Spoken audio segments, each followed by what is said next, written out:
What's up there, everybody? It's been a while since my last video, but we're going into week 9. It is the 3rd of November. We got 2 more weeks of buys coming up. Strange thing this year is week 10 doesn't have any buys. Instead, it's just week 9 and week 11. This week we moved to the point where there's only four teams on bye per week versus 6, so it becomes a lot easier. Buys were tough. Aaron did well. I did not do well during the bye weeks. Injuries killed me.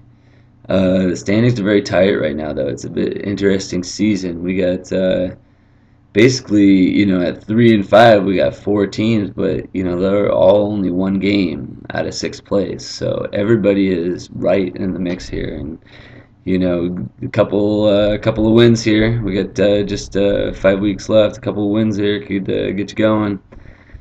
But at 7 wins though, it's going to be or 7 losses though, it's going to be tough to make the playoffs. So 2 losses for a 3 and 5 team, it may be just a little too much.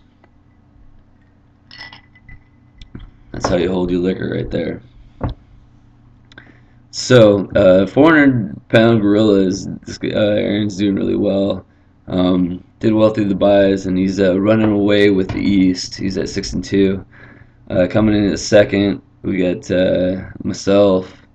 Had a couple of rough weeks there. A couple weeks back, beating Clayton's ass in the early games, and then I got 5 players going in the afternoon, and 4 of them ended up injured.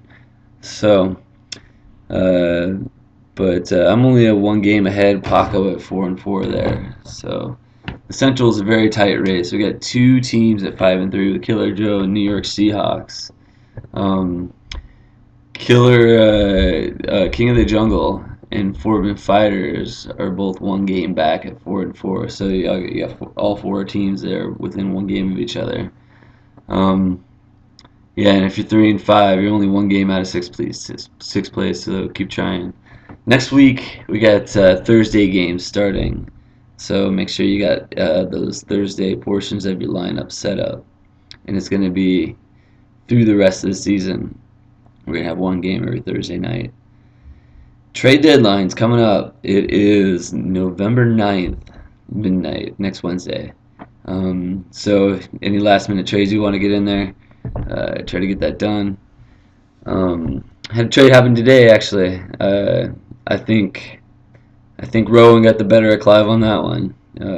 Anyway, trading for keepers, or actually, I want to talk about keepers a little bit because it comes up this time of year. It's getting to the trade deadline. Teams in it, teams out of it. Somebody wants to get a keeper. Somebody wants to get a player. So I ranked some keepers here, but first of all, I got to talk about something I want you all to do if you're involved in a keeper trade. I want you to post your trade on the league board there, or email, and have everybody take a shot at making an offer there, because something I did in the baseball league. If you're trading for a keeper, you post it so everybody's got a shot at making a trade for that keeper player or that superstar, and then there's no hard feelings when the trade goes through. So it's just a cool thing. So I made a list of like the top keepers out there right now. Coming in number 1 is my boy Darren McFadden, and he could be yours for your number 1 running back and number 1 wide receiver. It's a steep price, but maybe a low end number 1 running back and a number 1 wide receiver. But the thing is, he's number 1 running back next year, and the average draft position on this guy is going to be somewhere 4 through 6, probably 3 through 7. But what makes a good keeper, you ask? I think of a good keeper. I think somebody that's their eligibility. It's 1 or 2 years. McFadden's only got 1 year of eligibility left, but it's still worth it. If you can trade for somebody with 2 years of eligibility, it's going to be a hefty price to pay if they're like a first round type talent with 2 years eligibility. But it doesn't always work out. Look at Jamal Charles this year. Ouch.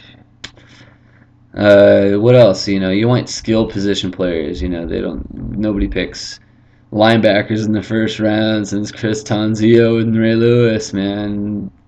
Probably like 7 years ago. Anyways, so running backs, wide receivers, quarterbacks, even tight ends a little bit. Guys that are going to go in the first 5 rounds. You think average draft position. What if the draft happened today? Where would this guy come off the board? Where's this guy going to come off the board in next year's draft? So you can get somebody that's going to be coming off the board in the first round. It's going to give you a heck of an advantage. You want a guy with upside. I'm not going for no 35-year-old running backs as my keeper because I want to keep this guy for the next 2 years, and the chances are he's only going to be slowing down. I'm going for somebody that's like 25 years old, hitting their prime. So, and yeah, anyway, back to my list. So, Darren McFadden off the board, number one. Number two, Paco did really well with his keepers this year. He's got Cam Newton. This guy is a 2-year keeper and can be kept as a 10th rounder.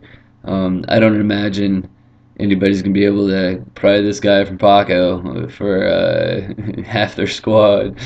Um, Mike Vick's got a year of eligibility left. He's coming in at number three for me for New York Seahawks.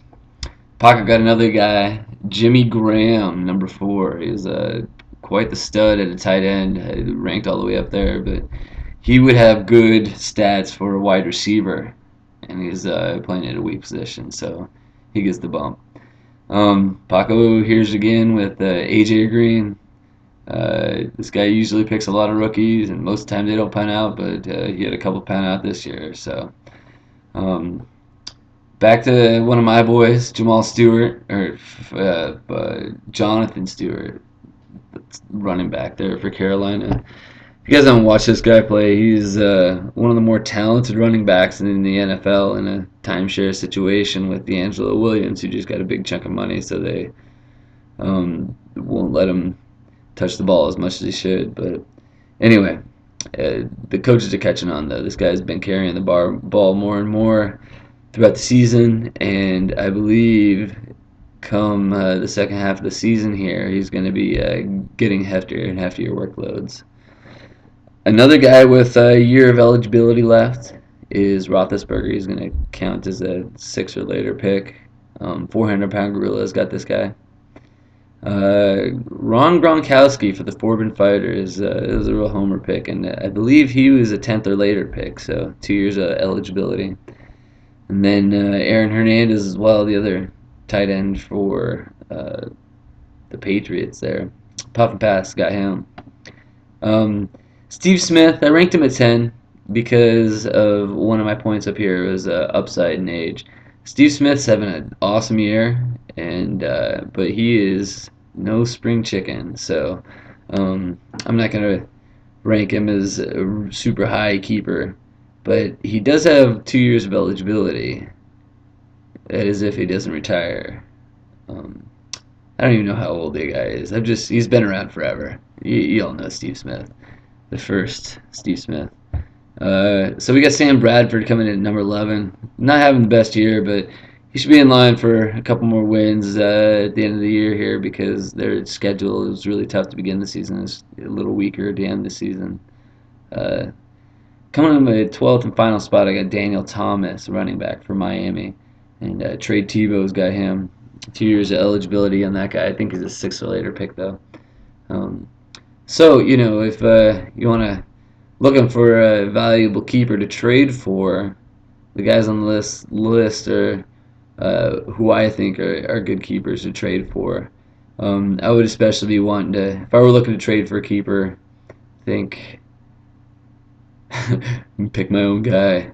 I don't know. AJ Green looks pretty good, man. He's been looking good at number 5. Problem trading with Paco is so tough, though, man. All right. So that brings us to the unfortunate, uncomfortable position of money. You haven't paid, you know who you are. Maybe I'll be talking to you soon. I'm gonna put on the non-payment penalty here pretty soon. Oh yeah, how about Saturday week 10? I wrote it down. Saturday week 10, if you haven't paid, I'm gonna, start restricting the right to limit transaction for non-payment. Anyway, um, Paco, your money's on the way, dude. Paco and Clive both made money in the baseball league this year, so um, it's a good thing because so I'm the one late paying. So anyway, I got something else to talk about. This guy has got 2 thumbs, and he's going to be a daddy. Congratulations to Eric Johnson of the Forbidden Fighters. There's 2 thumbs for you, buddy. Congratulations. Anyway, all right, guys. We only got, let's see, this is week 9, 10, 11, 12, 13, 5 weeks left. Play hard. Keep it up. It's been an exciting season. And I will see you on the flip side.